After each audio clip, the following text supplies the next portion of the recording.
भक्तों, जय श्री राधे।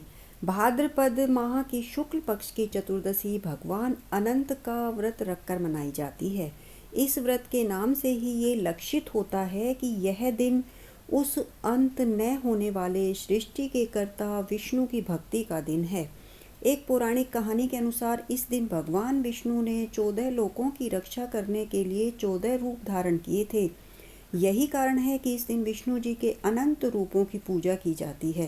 साथ ही 14 गांठ वाला सूत्र कलाई पर बांधा जाता है।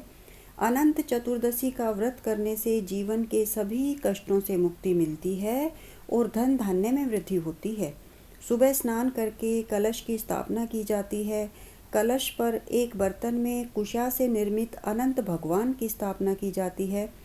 उसके समीप 14 गांठें लगाकर हल्दी से रंगे एक कच्चे सूत के धागे को रखें और गंध, अक्षत, पुष्प, धूप, दीप, नैवेद्य से पूजन करें।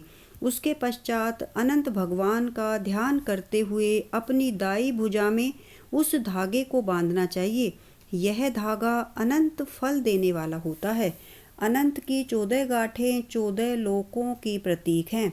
इसमें अनंत भगवान विद्यमान हैं। महाभारत काल से अनंत चतुर्दशी के व्रत की शुरुआत हुई थी। एक बार महाराज युधिष्ठिर ने राजसूय यज्ञ किया। यज्ञ मंडप का निर्माण सुंदर तो था ही, अद्भुत भी था। उसमें स्थल में जल और जल में स्थल की भ्रांति होती थी। यज्ञ मंडप की शोभा निहारते निहारते दुर्योधन एक जगह को स्थल समझकर कुंड में जा गिरा। द्रौपदी ने उसका उपहास उड़ाते हुए कहा कि अंधे की संतान भी अंधी है। यह बात उसके हृदय में बाण की तरह चुभ गई। कुछ दिनों बाद इसका बदला लेने के लिए पांडवों को हस्तिनापुर बुलाकर द्रुत कीड़ा में छल से परास्त किया।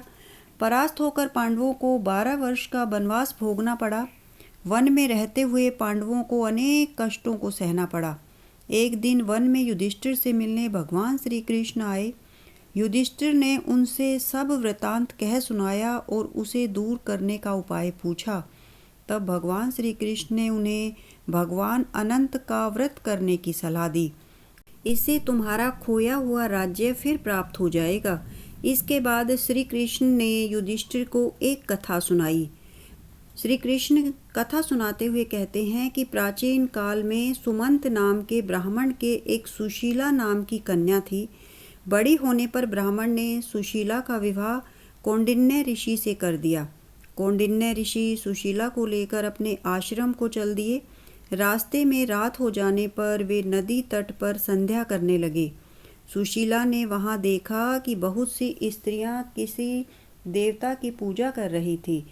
सुशीला ने देखा कि अनंत भगवान का रूप पवित्र घास कुशा से बनाया गया था और एक टोकरी में रखा गया था, जहाँ सुगंधित फल, तेल का दीपक, अगरबत्ती और उन महिलाओं द्वारा तैयार किए गए भोजन के साथ उनकी पूजा की गई थी।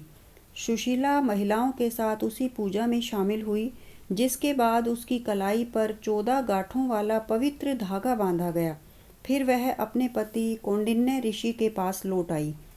ये दोनों पति पत्नी अमरावती नगर में पहुँचे, जहाँ के निवासियों ने उनकी धर्म परायणता के लिए उनका स्वागत किया और उन्हें रहने के लिए एक विशाल घर देने की पेशकश की। कौंडिन्य समृद्ध होने लगे और बहुत अमीर हो गए। एक दिन कौंडिन्य ने सुशीला की कलाई पर धागा देखा। जब उन्होंने सुशीला से सुना कि उनकी संपत्ति का कारण उसका व्रत का पालन करना है, तो वे नाराज हो गए और कहा कि उनकी संपत्ति अनंत के कारण नहीं, बल्कि उनके अपने प्रयासों के कारण मिली है। ऐसा कहते हुए कौंडिन्य ने सुशीला के हाथ से धागा लिया और उसकी विनती के बावजूद उस धागे को आग में फेंक दिया। इसके बाद उन पर दुर्भाग्य टूट पड़ा। वे अत्यधिक गरीबी में सिमट गए। उनके पड़ोसी उनसे दूर हो गए और उनके घर में भी आग लग गई। अब कौंडिन्य को समझ में आया कि यह अनंत का अपमान करने की सजा थी। पश्चाताप करते हुए ऋषि भगवान अनंत की खोज में वन में चले गए। जब वे भटकते भटकते निराश होकर गिर पड़े और बेहोश हो गए, तो भगवान ने अनंत ने दर्शन देकर बोले, हे कौंडिन्य, मेरे अपमान के कारण ही तुम्हारे ऊपर यह मुसीबतों का पहाड़ टूटा है।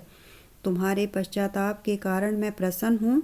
आश्रम जाकर 14 वर्ष तक विधि विधान पूर्वक अनंत का व्रत करो, तुम्हारे सारे कष्ट दूर हो जाएंगे। कौंडिन्य ने वैसा ही किया, उन्हें सारे कष्टों से मुक्ति मिल गई।